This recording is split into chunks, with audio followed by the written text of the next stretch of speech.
रही और पिता राम सब हाथ शहीद। आज से आपकी माता जानकी है और पिता राम है। अब तक तो मेरा था लेकिन अब मेरा नहीं।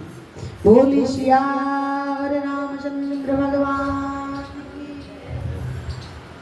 तभी तो आगे कथा आएगी शूर्पणखा की।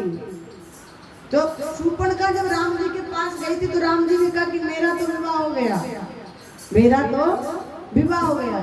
फिर बोली फिर मैं किसके पास जाऊं? तो उन्होंने कहा अहै कुंवार मोर लघु भ्राता, अहै कुंवार मोर लघु भ्राता। मेरे जो छोटे भाई है ना वो कुंवारे हैं। क्या कुंवारे थे? नहीं थे ना, विवाह हो गया था ना। लेकिन उर्मिला मैया कहाँ थी? अयोध्या में थी, शादी तो नहीं पर विवाह तो हो चुका था ना। इसीलिए कहते क्यों? क्योंकि सुमित्रा मैया के पुत्र का तो विवाह हो गया पर जानकी मैया के पुत्र का, इसीलिए कहा आई कुंवार मोर लघु भ्राता। जाओ मेरा भाई है ना वो अभी कुंवारा आया। बोली सियावर रामचंद्र भगवान की, बोली राधा रानी सरकार की। इनके चरणों में प्रीति करना, प्रेम करना। सभी माताओं ने मुंह दिखाई की। उधर विश्वामित्र जी बोले दशरथ से आकर के कि हे दशरथ जी, अब मैं आपसे विदा लेना चाहता हूँ, जाना चाहता हूँ। अब तो आपके चारों पुत्र विवाह गए, ब्याह भी हो गया, चारों बधुएं आ गई, तो अब मैं चला जाऊं? अच्छा कोई आ जाए और काफी समय तक रहे और फिर जाने की कहे तो फिर कैसा लगता है? बताओ, लगता है ना? कोई आए और आकर के कुछ समय तक रहे, कुछ समय, तो यहाँ तो समय काफी बीत गया था विश्वामित्र जी के लिए, और फिर जाने की कहे तो हृदय पे क्या कहा? प्रभु आप जाने का नाम ना। एक बात बताओ, ये सब कुछ आपका है, आप यहीं रह जाओ ना। नाथ सकल संपदा तुम्हारी, ये जितनी भी संपदा दिखाई दे रही है ना, ये सब में आपकी है। प्रभु आप जाने का नाम क्यों लेते हैं?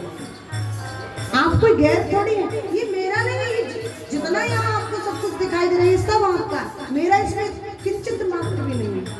और तो और प्रभु यदि आपको कोई कष्ट हो तो आप कहिए। मैं तो यहाँ तक कहता हूँ, मैं सेवक समेत शुद्ध नारी।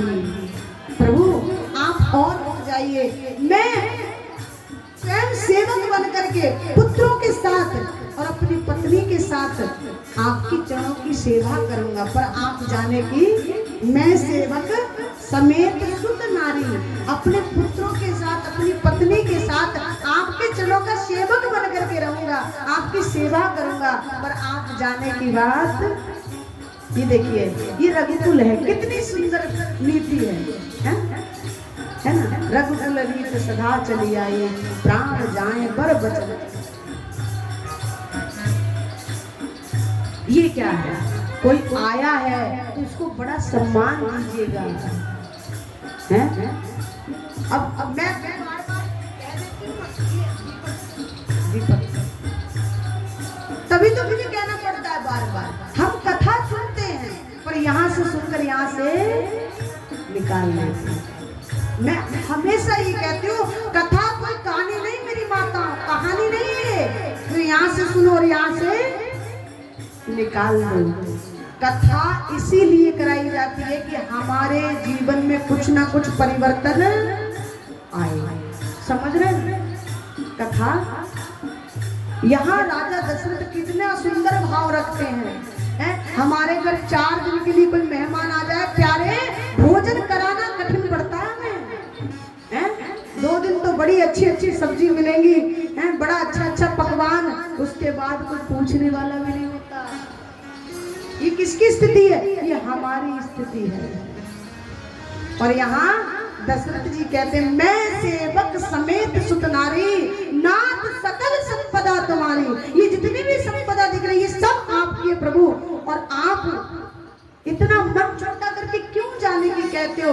और तो और मैं सब कुछ छोड़ करके अपनी पत्नी सहित, अपने पुत्र सहित चरणों की सेवा करूंगा, सेवक बनकर के रहूंगा। पर आप जाने की ये आचरण यदि हमारे अंदर आ जाए तब तो कथा सुनना सार्थक है, अन्यथा आप लाख कथा सुन लो कोई फायदा नहीं। यहाँ से सुनकर यहाँ से निकाल देने में कोई फायदा नहीं। हम भी यहाँ बैठ कर गए, कोई और भी कथावाचक आए हमारे इससे अलग हटके वो भी कहे, लेकिन हम में किंचित मात्र भी अंतर। बोलिए सियावर रामचंद्र भगवान।